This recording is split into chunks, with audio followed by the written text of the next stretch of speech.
الحمد لله رب العالمين، والصلاة والسلام على سيدنا وحبيبنا محمد وعلى آله وأصحابه أجمعين. إمان دارانو خواناساني زور بريس، الحمد لله أمصاليش قيشتين ومانجي پر بركة رمضان. همو من دل خوشين قران كاريكي قورا ولا جيان من دار رويدا لم دو روجه دا كواب روجو بوين. سپاس بۆ خوای پەروەردگار، الحەمدولله دڵ و دەروونمان گەشایەوە، ماڵەکانمانی ئاوەدان کردەوە، میوانی ساڵانەیە خوا بەخێر بیتەوە. لە یەکەم وتاری مانگی پڕ بەرەکەتی ڕەمەزانی ئەمساڵدا نامەوێ باسی گەورەی مانگی ڕەمەزان و خێر و بەرەکەتی ڕۆژووتان بۆ بکەم، چونکە الحەمدولله جەنابتان ئەهلی دین و خواناسی و نوێژ و ڕۆژ و خوتبەی جومعە هەمووتان بیستووە و بۆتان باس کراوە. الحەمدولله دڵخۆشم کە هەموومان بەویست و ڕەحمەتی خوای پەروەردگار، خوا لەشمان ساخکە، دڵمان خۆشکە، ڕزقمان فراوانکە، ماڵمان پڕ بەرەکەتکە، بازاری کاسبکارانمان بە ڕزقی حەڵاڵ گەرم و گوڕکە. خوای گەورە ئەوانەی کێشیان هەیە بێ بەهانە و هاواریانەوە کێشەکانیان لەم سەرەتای مانگی پڕ بەرەکەتی ڕەمەزاندا بۆ حەل بن و لە کۆڵیان بێتەوە بە دڵخۆشیەوە. الحەمدولله سپاس بۆ ئەڵڵاه هەموو خۆمان ئامادە کردووە، خۆمان ئامادە کردووە. ئێستا مانگی کۆکردنەوەی چاکەیە لە ساڵدا، هەموو کار و کەسابەتێک، کوشت و کاڵ و فەلاحەتێک وەرزێکی دیاریکراوی هەیە کە کەسەکە زۆرترین خەرمانی پارە و کەسابەت و دانەوێڵی تێدا کۆ دەکاتەوە.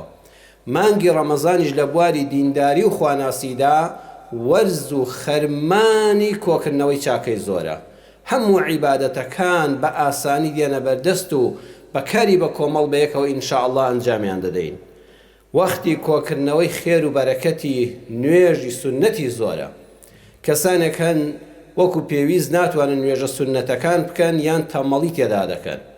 بۆ نمونە خەڵک هەیە لە 11 مانگا لەوە ئەچێ شەو نوێژێکی نەکردبێ، بەڵام الحەمدولله تۆ بڕیار بدە هەموو پارشێوێک کە هەستایتەوە مەچۆ سەر سفرەی ناخواردنەکە بەلانی کەمەوە دوور کات سونەتی شەو نوێژ بکە، 4 کات سونەتی شەو نوێژ بکە.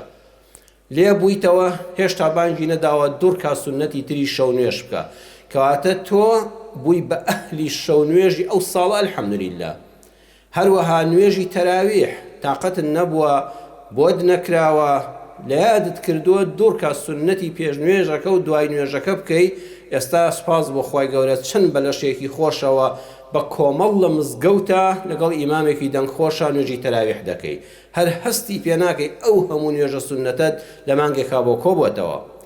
بەرەکەتی ڕۆژوەکە ڕۆژت بۆ نەگیراوە، ئێستا ڕۆژی فەرزەکە کە چەندەها قات لە ڕۆژی سونەت خێری زیاترە مانگێک بە ڕۆژوو دەبی. زەکاتی ماڵەکە دەردەکەی بەبیرت دەکەوێتەوە ئەم ماڵەی تۆ لە ساڵی ڕابردووە زەکاتی لێ نەدراوە، ئێستا کۆی دەکەیتەوە چیت هەیە زەکاتی لێ دەدەی. و هەروەها سەدەقاتی سونەت، زەکاتی فیتر و سەرفترا. قورئان خوێندن مانگی قورئانە، زۆرترین قورئان لەم مانگەیە دەخوێندرێ. دەورکردنەوەی قورئان لەبەرکردنی لێوردبوونەوەی تەفسیری قورئانەکە بخوێنیتەوە. ذکری خوای پەروەردگار، الحەمدولله خەڵکی ئێمە بە تەسبیح بە ذکر ژمێر بە پەنجەکانی هەمووی خەریکی ذکرە. نوێژە جەماعەتەکانت جاران ئیلتیزامت وەکو پێویست نەبووە، ئێستا 5 فەرزە هەوڵ دەدەی یەک جەماعەتن نەفەوتێ. هەر لەم سەرەتای ڕەمەزانەوە بانێتی لێبێنین بە هیچ شێوەیەک نەهێڵی لەم مانگەدا یەک نوێژی جەماعەت لە مزگەوتا بفەوتێ. وتاری شەوان لە زۆربەی مزگەوتەکاندا هەیە. سپاس بۆ خوای پەروەردگار، ئێمەش الحەمدولله ئەم ساڵ وەکو نەشیان هێش بچینە مزگەوت لە ماڵی خۆمانەوە هەر بە لایڤەکە ڕاستەوخۆ دوای نوێژی تەراویح ئینشاءالله زنجیرە باسی یادخستنەوەمان هەیە. بەویست و ڕەحمەتی خوای گەورە دۆستان و مسلمانانی لێ ئاگادارکەن هەموو شەوێکی ڕەمەزان وتارمان دەبێ لە ژێر ناونیشانی یادخستنەوە، یادی خۆم و ئێوەی دەخەمەوە ئەوەی خێر و بەرەکەتی دنیا و قیامەتی تێدایە. بەڵام لای کەسی بە ئەزمون و ژیر و عاقڵی وەکو جەنابتان ئەوەی کەوا سەلمێنراوە بریتیە لەوەی کۆکردنەوەی خەرمان گرنگە. بەڵام گرنگتر لەوە ئەوەیە بیپارێزی، خەرمانەکەت بپارێزی لەوەی دز نەیە کە تۆ خەرمانت سوور کردووە دزێک شەو بێ خەرمانەکەت تاڵان کا و بەرهەمی ڕەنجی ساڵەکەت بەرێ.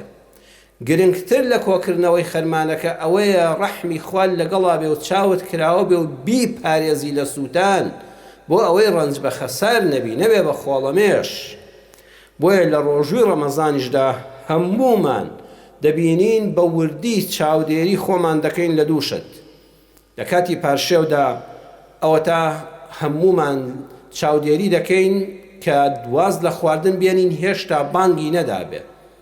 یعنی کەسێک ڕۆژانە لێمان دەپرسێ مامۆستا وەڵڵا پەرداخ درەنگ خەبەرم بۆ پەرداخاوەکە بەدەستمەوە بووتی ئەڵڵاه ئەکبەر قومێک ئاوم خواردەوە ئەبێ زەرەری نەبێت چاو لێ چەند بە وردی بۆی دەپرسین. ڕاجایی زانایان لەو بارەوە هەیە. هەروەها پێشینانی ئەم کوردی موسڵمانە ئێستا ئەو حەیف کەم بووەتەوە. ئەینال جاران لە گوندەکاندا لە شارەکاندا بەقەدەر خوێندنی 50 ئاەتی قورئان دەدەقەیەکی دەما بانگبێژی مزگەوتەکە دەیگوت ڕەحمەتی خواتان لێبی ئیمساکە، هیچ کەس نەخوا و نەخواتەوە. ئەمە خۆپارێزی بوو، ئەمە ئیحتیاط بوو. هێشتا مابووی بۆ بانگ تۆ دەمی خۆت دەگرتەوە، خۆت دەپاراز لەوەی نەوەکو لە کاتی بانگە خواردن بخۆی. لە کاتی بانگی ئێوارەدا هەموو احتیاطی خۆت دەکەی کە نەوەکو دەقەیەک خولەکێک پێش بانگی مەغریب قومێ ئاو بخۆیتەوە و ئەو ڕۆژەت بەتاڵ بێ. ئەوە تا زیاد لە هەموو مانگەکانی ساڵ لە 11 مانگی ترا ئەوە نییە. زۆربەی کۆمپانیاکان، دەستگاکان، ڕێکخراوەکان، کۆمپانیای حەج و عەمرە هەر کەسا وەکو ڕیکلامێکیش بۆ خۆی خشتەی کاتی نوێژەکان و ئیمساک و بانگدانی مەغریب بە وردیدا دەڕێژێت، دابەشی دەکەن بەسەر موسڵماناندا. ئەمە هەمووی ئیحتیاتە و هەمووشی چاکە. دووەمیان خۆمان دەپارێزین لە دڵۆپە ئاوێک لە کاتێکا کە بە ڕۆژووین غەرغەرە ناکەین و ئاو لە قورگمان وەرنادەین کە لە کاتی ترا دەمان کرد. خۆمان دەپارێزین لە دوای پارچەوە پارچەیەک نان خواردن لە بینی دانێکمانە نەمابێتەوە نەڕواتە خوارەوە. بەڵام ئەگەر ئەمانە ئاوا بە ئیحتیاتەوە وەردەگرین و خەڵکی ئێمە زۆر سوورە لە سەری و جار هەیە خۆشی تووشی گومان وەسوەسە دەکا، ئەوەی ڕۆژوەکانمان بەتاڵ دەکاتەوە. ئەوەی نەک لە ڕەمەزانە لە 11 مانگەکەی تریشە خەرمانی عیبادەتەکانمان دەسووتێنێ، بەدەستی خاڵیەوە دەڕۆین و هەموو چاکە و ئیحسانمان بۆ خەڵک دەڕوا. ئەگەر وریای نەبی زمانە بەڕێزان، زمان. پێغەمبەری خوا صلی الله علیه وسلم لە صحیحی بوخاریدا فەرموودەکە هاتووە سەروەرمان حەزەتی محەممەد صلی الله علیه وسلم ڕوحم بە قوربانی خۆی و ناو ڕێبازی بێ دەفەرمێ من لم يدع قول الزور والعمل به فليس لله حاجة في أن يدع طعامه وشرابه. دەفەرمێ هەر کەسێک واس لە قەولی زوور نەهێنێ و کارکردن بە قەولی زوور، جا ئێستا بۆتان ڕوون دەکەمەوە قەولی زوور بە درێژی چییە. ئەوە خوای پەروەردگار پێویستی بەوە نییە کە واز لەوە بێنێ کە نان و ئاوی حەڵاڵ لە کاتی ڕۆژوودا نەبێ، نان و ئاوەکەت حەڵاڵە، لە کاتەکانی ترا حەڵاڵە. ئەو ڕۆژوەی ناوێ خوای پەروەردگار کە تۆ ڕۆژوەکە تەنها بریتی بێ لەوەی لە پارشێو بۆ بەربانگ نان و ئاو نەخۆی. خودای گەورە ئەو ڕۆژوەی لە تۆ ناوێ، ئەوە ڕۆژوو نییە. ئەی ڕۆژووی ڕاستەقینە چییە؟ ڕۆژووی ڕاستەقینە کە خوا ئەو هەموو پاداشتەی بۆ داناوە ئەوەیە کە وەکو نان و ئاوەکە ناخۆی ئەبێ لە شەوەکەشیدا کە بەربانگی شت کردەوە لە 11 مانگەکەی تریشە خۆ پارێزی لە قەولی زوور لە کارکردنیش بە قەولی زوور. ئێستا القەول الزوورتان بۆ ڕوون دەکەمەوە. القەول الزوور پێغەمبەری ئەکرەم صلی الله علیه وسلم بە یەک وشە پێیوتین، بەڵام دەرسی گەورەی ژیانی تێدایە. ئاوال لە فەرمودەی خۆشەویستی خوا صلی الله علیه وسلم ڕابەری دنیا و قیامەتمان ڕابمێنن. قەولی زوور یعنی قسەی بێبنەما. ئەوەتان دەڵێن فڵان پارێت تەزویرە، زوورە تەزویرە، واتە بەس لەبەر چاوت زۆرە، ئەینا پێت بگیرێ نەک هیچ ناکە، قەرزاریش دەبێەوە لەسەری و زیندانیش دەکری و دادگاییش دەکری، بەڵای سەرتە. قەول زوور ئەو قسانن کە بێبنەمان، ڕاستیەکیان نییە، ئەسڵیان نییە، یان دەوترێ پێم وایە، من پێم وایە، هەرچی پێدوابێ هیچە، چونکە بنەمای نییە. چوار قەولی زوورتان بۆ باز دەکەم هاوار بە حاڵی ئەوەی ئەم چوارەی تێدا بێ و فڕێداتە ناو بازاڕەوە. قەولی زوور دەبێ وازی لێبێنی. یەکەم بەرنامەی دەستکرد با بە ڕۆژووبی لە هەموو تەمەن تا ڕۆژوێکی ڕەمەزانن نەخوارد بێت. ئەگەر وازن لە قەولی زۆر نەهێنا لە بواری دانانی یاسادا بڕواتان هەبێ ڕۆژەکانت ئەو ڕۆژە نین کە ئەڵڵا سوبحانەهو وەتەعالا داوای کردووە. با زیاتر لە خزمەت قورئاندا، ئێستا مانگی قورئانە، با لە خزمەت قورئاندا زیاتر بۆتان ڕوونکەمەوە بەڕێزان. خوای پەروەردگار دەفەرمێ کوتیبە عەلەیکوم الصیام، ڕۆژووم لەسەر ئێوە نووسیوە و فەڕز کردووە. ئێستا من و تۆ بۆ بە ڕۆژووین، بۆ دەمی خۆمان وشک و تین و کردووە لەبەر خاتری ئەم ئاەتە قورئانی ئەمری خوایە. کوتیبە عەلەیکوم الصیام. عەرزم کردن هیوا هەیە لە ڕۆژوگرتنە هیچ عەیبی نییە، بۆ نان و ئاوەکە زۆر ئازا نایخوا، بەڵام هەر لەو قورئانەدا خودای پەروەردگار دەفەرمێ کوتیبە عەلەیکوم القیصاص فی القەتلە، کەسێکی بە ناحەق و ناڕەوا کوشتووە، هەروە بە ئارەزوو دەماچەی لێ هەڵکێشا و کوشتوویەتی. ئێستا کەسێک دێ بەرنامەمان بۆ دادەنێ، حکومەت دێ دەڵێ بە ناوی ئەوەی کە پێشێلی یاساکانی مافی مرۆڤی نێودەوڵەتینەکەین با ئیعدام دەبێ هەڵگیرێ.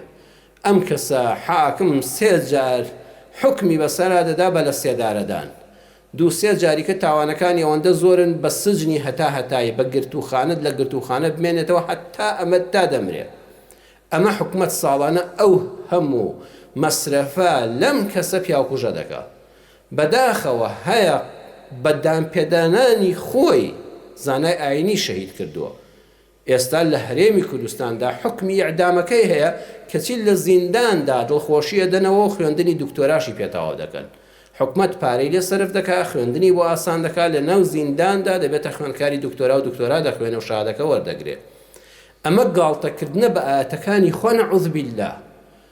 تۆ مانگی ڕەمەزان دێ دەڵێ پیرۆزبایی لە موسڵمانان دەکەین بە بۆنەی مانگی پیرۆزی ڕەمەزانەوە، دەی هەر ئەو ئاەتەی کە دەفەرمێ کوتیبە عەلەیکوم الصیام دەبێت بە ئەو ئەندازەیەش کە دەڵێ ڕۆژوو نەگرم تەریقم لە بارەگای خوادا. موسڵمانان بە کافرم دەزانن کە ببینن خەڵک لە سەجادە شت دەخوا بەبێ عوزر، بە چاوێکی نامۆ سیر دەکرێ. هەر ئەو قورئانە دەفەرمێ کوتیبە عەلەیکوم القیصاص فی القەتلە. ئەبێت تۆڵە سنەوە هەبێ، ئەبێ حکومەت ئەو بە دڵی برینداری ئەو خاوەن کوژراوەدا بکە، لە 3 دارەیدا هەڵی واسێ گول لە بارانی کە بە شێوەیەک لە شێوەکان لە کۆڵی کاتەوە. ئیتر نە کێشەی عەشایری دروست دەبێ، نە حکومەت زیندانەکانی ئاوا پڕ دەبن، نە مەسرەفی لێ دەکا و سێژەمە بە خێوی کا و خوێندنی پێ بخوێنێ و فێری پیشەیکە لە کاتێکا دادوەر حکمی داوە ئەم کەسە مستەحەقە بەوەی کە لە ژیانە نەمێنێ، چۆن بە ناحەق ڕوحی کەسێکی ساند و بە ناحەق کوشتی. چاولێ لەوەیاندا ئەمە قەولی زوورە، وەک بڕوات بە ڕۆژوەکە هەیە دەبێ بڕواشت بە ئەمان هەبێ. هەر ئەو ئاەتانەی کە دەفەرمێ کوتیبە عەلەیکوم الصیام ڕۆژوولتان لەسەر نووسراوە فەڕز کراوە، هەر لەو قورئانەدا کە لە ڕەمەزانە دەیخوێنی کاکی قورئان خوێن، خوای پەروەردگار دەفەرمێ كتب عليكم إذا حضر أحدكم الموت إن ترك خيرا الوصية للوالدين والأقربين هتا أكوتاي آياتكان. هەر بەو ئاەتانەی قورئان فەڕز کراوە لەسەرتان کە دەستکاری میراد نەکەی. خدای گەورە خۆی دیاری کردووە شریعەتێکی پڕ لە عەدولات پەروەری. تۆ بەزەوەندە لەسەرە کە مردم ئەو ماڵ و سەروەت و سامانەی کە هەمە بە شریعەتی خوادا باش بکرێت. کەسێک بڕوای بە ئەمان نەبوو لای برد بە خودا خوان ڕۆژۆکەی تۆی ناوێ. بۆیە زۆر گرنگە ئەم فەرمودەی پێغەمبەر صلی الله عليه وسلم من لم يدع قول الزور. وەکو خۆت وەکو حکومڕانی وڵات کە پیرۆزبایی لە مانگی پڕبەرەکەتی ڕەمەزان دەکا، بەڵام بەس ئاەتی ڕۆژووی لا گرنگە و هەموو حکمە خوایەکانی بە ناوی حقوقی ئینسان و مافی مرۆڤەوە لا بردوون، ئەوە بەڕاستی ئەو ڕۆژوە نەقبوڵ کراوە، نە کاریگەری هەیە و نە خودا داوای ڕۆژووی ئاوای لێ کردووی. دووەم لە قەولی زوور ئەو کەسانن کە خەریکی وتی و وا دەڵێن و ئەوانەیە. دەنگ و باسێکی گەورە لە سۆشیال میدیا لەسەر کەسێک دروست دەکرێت، کابرا قسە فڕێ دەداتە بازاڕەوە، ئەنجا ئەم هەموو لایەک و کۆمنتەی بۆ دەڕوە. لە کاتێکا خوا لەو قورئانەدا دەفەرمێ ئین جاءکم فاسقون بینەبەئین، کەسێ دەنگ و باسێکی گەورەی فڕێدا ناو سۆشیال میدیا و میدیا و بازاڕی قسەکردنەوە و مەجلیسەکانەوە فتەبەینوا نەچی بڕوا بکەی زۆر بە وردی لێ کۆڵەوە ڕوونکردنەوە کە وەرگرە ئاوا قسەی فرێدرا و هەڵمەگرەوە قسەی بێبنەما وەرمەگرە ئای قوڕ بەسەر ئەو کەسانی کەوا ڕۆژ تا ئێوارە خەریکی قەولی زوڕن و فڕێ دەدەنە بازاری سۆشیال میدیاوە با بە ڕۆژوش بن خۆ ئەو ڕۆژوەی لە تۆ ناوێ سێم سیاسەتمەدارێک کە بەداخەوە ئەم کوردستانە پڕ بۆ لە سیاسەتوان و چاودێری سیاسی و سیاسەتمەدار بەڵام کام سیاسەتمەدار باوەڕ ناکەم سیاسەتی ماڵی خۆشیانی پێبەڕێوە چێ چ جای جاوە سیاسەت تەحلیلات بۆ ئەمریکا و ئەوانە دەکا با بە تۆ قەولی زوورت هەیە دەدەمی خۆت بگرە تۆ بۆ زەوەندەیە کە پەرلەمان بووی خۆت پێگەیاندۆ تێر کردو لەسەر ساویلکەی ئەو خەڵکی کە دەنگیان پێداوی ئێستا ئەڵە فڵان کەس ئەندام پەرلەمانی پێشووی عێراق و هەرێمی کوردستان سیاسەتمەداری گەورەی نێودەوڵەتی نەتەوەکەمان بڕواوەتتان هەبێ بۆ قەولی زوورە سیاسەتمەداری گاڵتە نیە لە وڵاتانە کابرا 50 ساڵە لە سیاسەتا دەخوێنێ و کار دەکا ئەم هیچ کۆلێجێکی سیاسیشی نەخوێندووە کەچی لەخۆ لە ژێر ناوەکەیدا دەنووسرێ فڵان کەس سیاسەتوان سیاسەتمەدار چاودێری سیاسی ئەوە قەولی زوورە چوارەم ئابووریناسی سەر شاشە ئای ئەو خەڵکەیان پێش ڕەمەزان و ئەوانە چۆن وێران کرد هەموو کەناڵێک بێژەرێکی تایبەتی ئابووری هەیە جەنابی ئابووریناسی گیرفان بەتاڵ دێتە سەر شاشە و باسی ئەوە دەکا زێڕ چی لێ دێ زی و چی لێ دێ پلاتین چی لێ دێ دۆلار بەرز دەبێ نزم دەبێ یعنی ئەوەی کەوا تۆ هیچت بەدەست نییە لە وڵاتەکەتا وڵاتەکەت و شەرقی ئەوسەتەکە و هەموو دنیا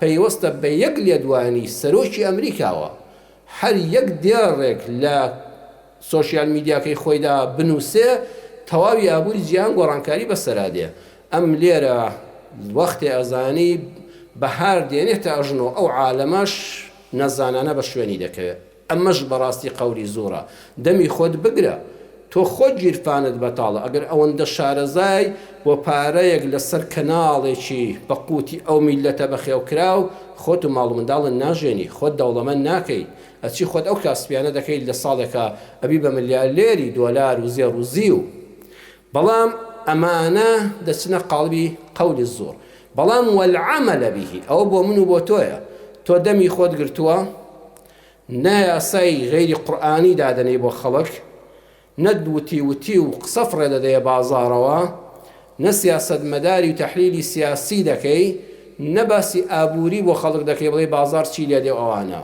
ئەمە بەوەندە ڕۆژوەکە سەلامە نابێ وەالعەمەلە بیهی ئەبێ یەدع عەمەلە بیهی واز لە کارپێکردنیش بەو قەولی زۆرە بێنی والله لە دڵەوە بڵێ هەرچی یاسایەک پێچەوانەی یەک ئاەتی قورئان بێ خودای پەروەردگار بە شاهید بە پێڕازی نیم لەم وڵاتەدا جێبەجێشی ناکەم بڕواشم پێی نییە ئەبێ بڕوا دوا بێ سیاسەتمەدارانێک کە لە خۆیانەوە دەڵێ پێم وایە هەمووی درۆیە گوێی بۆ مەگرە والله بچوو ئاەتێکی قورئان بخوێنە زیکرێکی خوا بکە کتێبێک بخوێنەوە باشترە بڕوا دوا بێ کاسبی حەڵاڵ دوور لە ڕیبە خوا بەرەکەتی دەخاتێ بە ئەندازەی پارەی خۆت ئەوەی لە جیشفانتە با دایمە شتێکت پێ بمێنێتەوە ئەم نەسیحەتە لە برای خۆتان وەرگن بمبورن نەسیحەت نابیرهێنانەوە دایمە تۆ دەفتەرە دۆلارت هەیە ئەم دەفتەر دۆلارە بای 80 وەرەقە بای 8,000 دۆلار دایمە معاملە بکە با 20 وەرەقە لە ماڵەوە احتیات هەر هەبێت کە هیچ لە جیشفانە ڕۆژێک نەمێنێ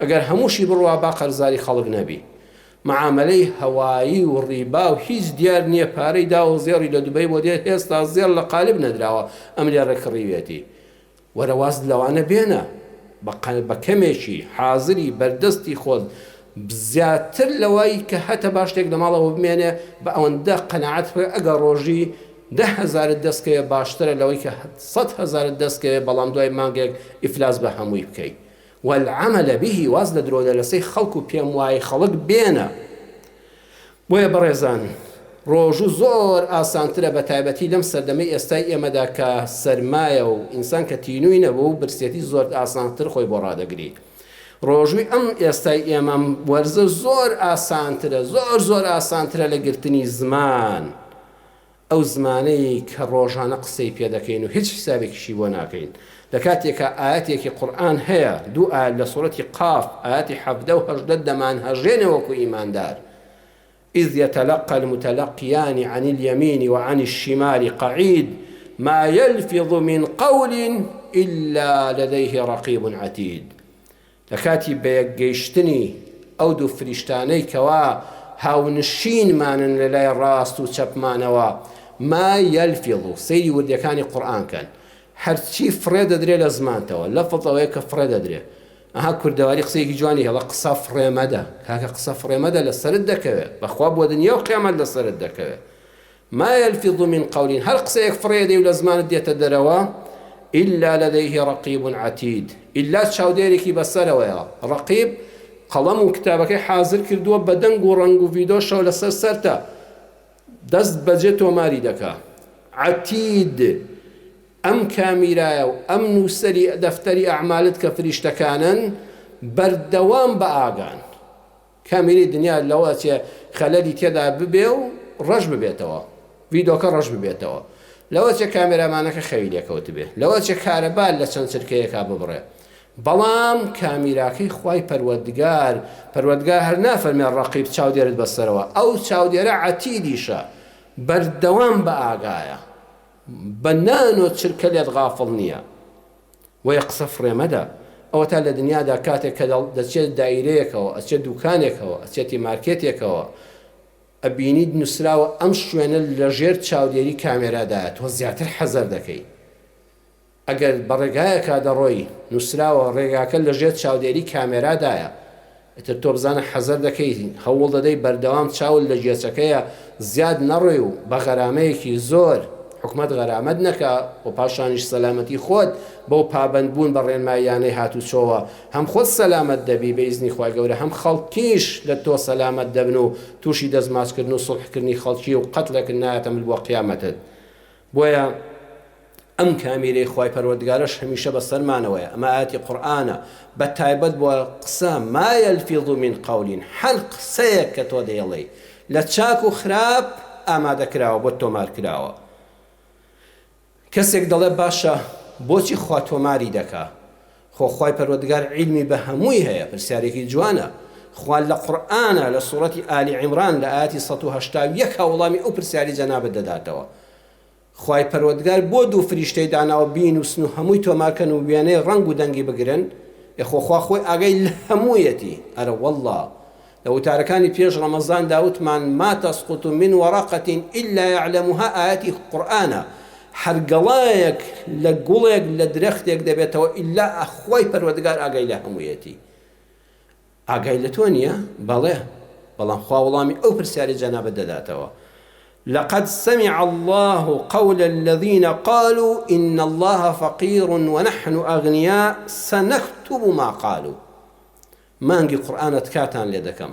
شەر نییە 5 ختمی قورئان بکەیت 4 ختمی قورئان بکەیت یەک ئاەتی قورئان لەسەری بوەستە ورد بەوە لێ دەرسی دنیا و قیامەت و ژیانی لێ وەرگرە ئەوە تا قورئان دەفەرمێت لقد سمع الله قول الذين قالوا إن الله فقير ونحن أغنياء سنكتب ما قالوا سورة آل عمران آيات 180 بەم هەموو تاکیدە دەفەرمێ لام ئەمجا قد حرف تحقيق سمع فعل مضارع الله فاعلەکە بۆ خۆیەتی بە 4 تاکیدکردنەوە الله خۆی گوێی لێیەتی خوا خۆی قسەی ئەوانە دەبیستێ کە دەڵێن خوا هەژارە و ئێمە دەوڵەمەندین نەعوذ بالله اینجا سەیری وردی قورئان کەن لێرەدا خوا نافەرمێ فڵان تاقمەن فڵان ئاینەن جوولەکەن نەساران فڵانن نەخێر دەفەرمێ ئەوانەی کەوا دەڵێن بەردەوام قورئان فێرمان دەکات خۆ پارێزین لە ناوهێنانی مرۆڤەکان بڵێ کەسانێک هەنوا دەڵێن خۆ پارێزین لە ناوهێنانی مرۆڤ بە شەخص و بە شێگە و پێگەگەی خوا دەفەرمێ خوددا بۆ خۆی دڵنیا بن دەنگی ئەوانە دەبیستێ کە دەڵێن خوا هەژارە داوای خێر و خێراتمان لێ دەکا ئێمەش دەوڵەمەندین سەنەکتوب ما قالوا دەنووسین خێرا ئەوەی کە کوتویانە مەبەست لەم ئاەتە قورئانی ئەوە بوو پێش نووسینەکەی دواخست پێش ئەوەی مەلایکەت بینووسێ و تۆماری کە خوای گەورە دەنگەکەی بیستووە یعنی هێشتا لە دەم نەگەیشتووەتە لای فریشتەکە دەنگەکە خوا بیستوویەتی ئەی تۆمارکردنەکە بۆ چیە؟ بۆ لە دوایدا فەرمووی تۆماریشی دەکەین لەسەری وە قیامەتە. ئەم مرۆڤە سەرسەختە لە قیامەتە ئینکاری دەکا، دەڵێ پەروەردگارە من وام نەکوتووە، ئەو قسەی من نییە. خوا دەفەرمێت دەفتەرەکەی بۆ لێدەنەوە، سیدەکەی بۆ بخەنە سەر کۆمپیوتەرەکە، یەکسەر فلاشی میمۆریەکەت هەمووی تێدایە. ئێستا ئێمە لەم سەردەمەدا سەردەمی سەحابە و تابعین بۆیە ئەم ئیماندارانە وا گەورە بوون، بۆیە ئیمانی باب و باپیرانی ئێمە ئەوەندە بەهێز بووە، یەک شتیان نەبینی بوو. یعنی خەڵکانێک لە ساڵەکانی هەفتاکان و سەرەتای هەشتاکاندا گاڵتەیان بە ئیمانداران کردووە، وتیانە مامۆستا دڵێت دەفتەری ئەعمالەکەت لەگەڵ دێتە قەبرەکەتەوە. جا باشە ئەم پیاوە 80 ساڵ 100 ساڵ ژیاوە، ئەڵێ لە ڕۆژی باڵغ بوونەوە هەموو شتێکن لەسەر نووسراوە. دەیانگو باشە جام قەبرە دەبێت بە تڕێلا، بە تڕێلەی گەورە دەفتەر و سجیلەکە بێنن. خەڵک ئەمانەی نەبیست بوو. 1000 ساڵ لەوە بەر ئەوە هەر شتێکی حتمی بووە هەمووی بەدەنگ و ڕەنگ لەسەر تۆمارکردە، کەچی کوتیانە یا ئەڵڵا ئیمانمان پێێتی، مادام تۆ وا دەفەرمووی ئێمە حەقمان بەسەرەوە نییە چۆن دەنووسێ و چۆن تۆمار دەکرێت. خوا وای فەرمووی ئامەنا بالله، بۆیە ئیمانی ئەوانە ئەوەندە بەهێز بوو. خوا کارەکەی بۆ ئێمە ئاسان کردەوە، تا جەنابە لەبەر چاوی خۆت 50 ساڵ لەمەوبەر 70 ساڵ لەمەوبەر ئەبینی نووسراوە ساڵی ئەوەندە، مانگی ئەوەندە، ڕۆژی ئەوەندە، سعاتی ئەوەندە، شەو بوو یان ڕۆژ بوو، بەیانی بوو دوای نیوەڕۆ بوو، لە چرکەی ئەوەندەدا فڵان کەسەوە تا دێو دەڕوە، هەموو قسەکانی تۆمار کراون. ئەتوانێ بڵێم ئەو قسەی من نییە؟ نەخێر. ئەم ڤیدۆی ئێمە ئەوەتانە لەسەر شاشەکە دەنووسێ بەرواری ئەوەندەیە ئەو کامێرامانی بەڕێز بەرامبەرمان ئەزانن لە چرکەی چەنا من چ قسەیەکم کردووە، لە چرکەی چەند بۆ چەند چیم وتووە، چۆن دەستم جوڵاندووە، هەمووی حسابە. لە قیامەتا پەروەردگار دەفەرمێ ئینکاری دەکەی ئیقڕا کیتابەک، ئەوە میمۆریەکەی بۆ لێدەنەوە بیخەنە سەر شاشەی تەلەڤیزۆنەکە، خۆت سەیری خۆت کە. ئەم مرۆڤە سەرسەختەیە کە داوای ئەوە دەکاتەوە شاهیدم دەوێت، شاهیدەکە خۆتی، کامێرەکەت حازرە. ئەینا پەروەردگار ئاتەکە لەقەد سەمیع الله، ئەمجا لە دوایدا سەنەکتوب ما قالوا، هێشتا فریشتە نەینووسیوە خوا بیستویەتی. ئەوە لەبەر تۆیە، ئەوە عەدلی ئیلاهیە، لە قیامەتە نەتوانی ئینکاری بکەی. بۆیە تکام وایە لە خۆم ئینجا لە جەنابتان عیبادەتکردن ئاسانە، وەڵڵاهی لە سەردەمێکان عیبادەت و تاعەتی خوا ئاسانە.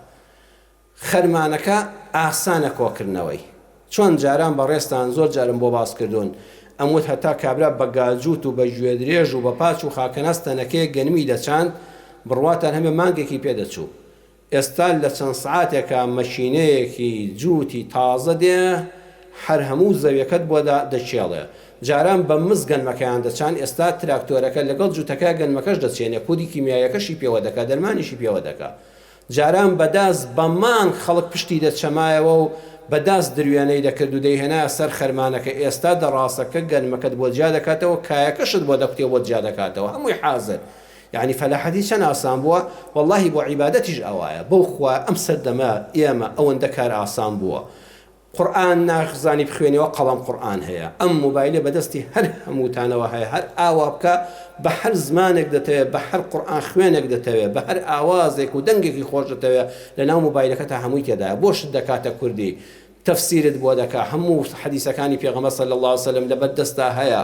ئەزانی دینداری چەند ئاسان بوو. ئەم مزگەوتانەی کە هەمووی دڵی چراخانە، واللهی من سەردەمێک مەلایەتیم کردو خواگەدار لەبەر فانۆس، لەبەر لامپا، بەبێ کارەبایی. ئێستا ئەم مزگەوتە خۆشانە، ئەم فەرشە جوانە، ئەم پاک و خاوێنیە، ئەم ئاو پاراوە خۆشە، سەردەمی عیبادەتە. بەس وریابی خەرمانەکەت نەسووتێنن، وریابی لێد نەزن.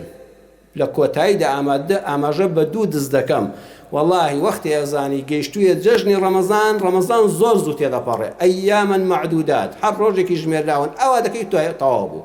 ئێستا ئەوە گەیشتی نەوتاری یەکەمی ڕەمەزان، هەر وەختی ئەزانی وا جەژنی ڕەمەزان هات، بەڵام دزەکان دوانیان ئاماژە پێ دەکەم لە موتارەدا. یەکەم زۆر خۆتان پارێزن لە زۆر تێکەڵاوی. خەڵکانێکمان هەیە هەر لە ئێوارەوە دیاری کردووەم شەوە چینە ماڵی فڵان کەس، لە تەراویحەوە بۆی دەڕوە، بڕواتان هەبێ مەجلیسەکانمان بەداخەوە وای لێ هاتووە 4 کەس کۆبینەوە، وەختێ بە خۆت ئەزانی غەیبەتە بۆر حازرە. دەکەوێت ژیانی مسلمانان لە درودراوسێتەوە، لە ئەهلی کەسابەت و بازارتەوە، لە ناسیا و نەناسیاوتەوە، لە ئەمریکاوە بۆ رووسیا، باسی هەموو کەس دەکرێت. لە مزگەوتا پێت خۆشە تەراویحەکە کورد بێ، مامۆستا ئەگەر چارە جێ وتار بخوێنێتەوە، وەڵی وتارەکەی درێژ بوو، خۆزگە 5 دقە بوویا باش بوو، کەچی 4 سعات 5 سعات دادەنیشین. ئەم هەموو غەیبەتە زیاتر لە دڵمانە شیرین دەبێ.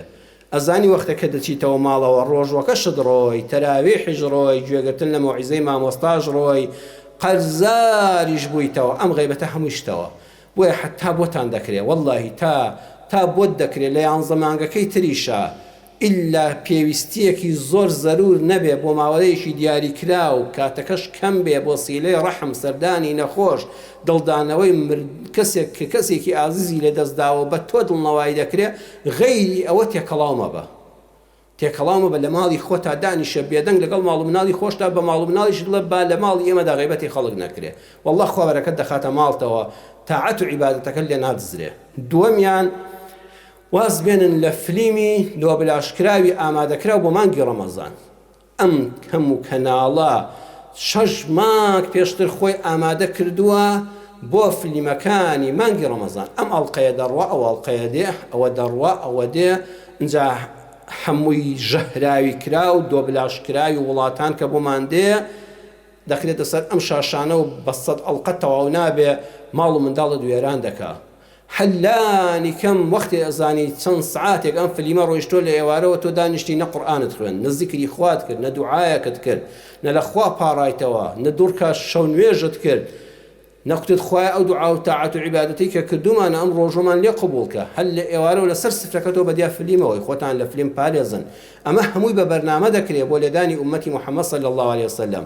کەس ناڵێ ڕۆژ و خراپە هەرە ئەو تەلەڤیزۆنە لە ئێوارەدا لەوانەیە مامۆستایەکی ئاینی بێنێ 5-6 دقا و تاریشت بۆ بدا. دوو کچی بێژەریش دێن و گفتوگۆشی لەگەڵ دەکەن و 2-3 شتیشی لێ دەپرسن. بەڵام ئەو تەلەڤیزۆنە حتا دەچێتەوە بەیانی بانگی ئێوارە هەمووی مەعسیەتی خوایە.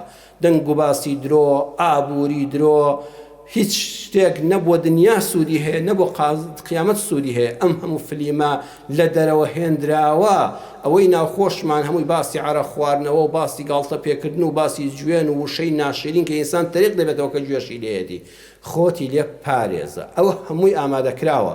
پێت ناڵە ڕەمەزان خراپە، پێت ناڵە بە ڕۆژومە بە، بەڵام خەرمانەکەت دەدزێ لە زۆر تێکەڵی و شەونشینی و دانیشتن لە کۆڕ و مەجلیسە لە دیار تەلەڤیزۆن و ئەڵقەی تەلەڤیزۆن و بەرنامە بێسوودەکانی بەخۆمان پارێزین با ڕۆژۆکانمان لێ نەدزن. یا ئەرحەم الراحمین لێ دەپاڕێمەوە یەکەم وتاری مانگی پڕبەرەکەتی ڕەمەزان ئەو سەرەتای ڕەمەزانە. یا ئەڵڵا بە گەورەی خۆت هیدایەتمان بدەی، یارمەتیمان بدەی، جوان لە خزمەتی ئەم مانگی پڕبەرەکەتە دابین. یا ڕەبی خوا خەرمانی عیبادەتمان بە قورسی بێ، زۆر بێ، خوایە خەرمانەکەمان پڕبەرەکەت کەی. تاعەت و عیبادەتمان کەمە، یا ئەڵڵا خۆت بۆمان زیاد کەی، خۆت بەرەکەتی تێ بخەی. یا ڕەبی خوا بشمان پارێزی لەو کار و کردەوانەی لەو قسانەی کەوا دەبنە هۆکاری فەوتانی تاعەت و عیبادەتمان. خوایە خەرمانی عیبادەتەکەمان نەسووتێ، خوایە لێمان نەدزرێ. یا ئەرحەم الراحمین شیفای نەخۆشەکانمان بۆ بنێری، دڵبەخەمەکانمان دڵخۆشکەی، کوردستانەکەمان پڕخێر و بەرەکەتکەی، ڕزق و ڕۆزیمان زیادکەی. یا ڕەبی خوا خێرەومەندان زیاتریان پێ بەخشی، هەژاران دەرگای ڕزق و ڕۆزی زیاتریان لەسەر بکەیتەوە. یا ڕەبی خوا ئەو ڕۆژوەی کەوا دەیگرین و ئێستا زمانمان بە ڕۆژوە شەفاعەتکاری قیامەتمان بێ. آمين آمين آمين والحمد لله رب العالمين.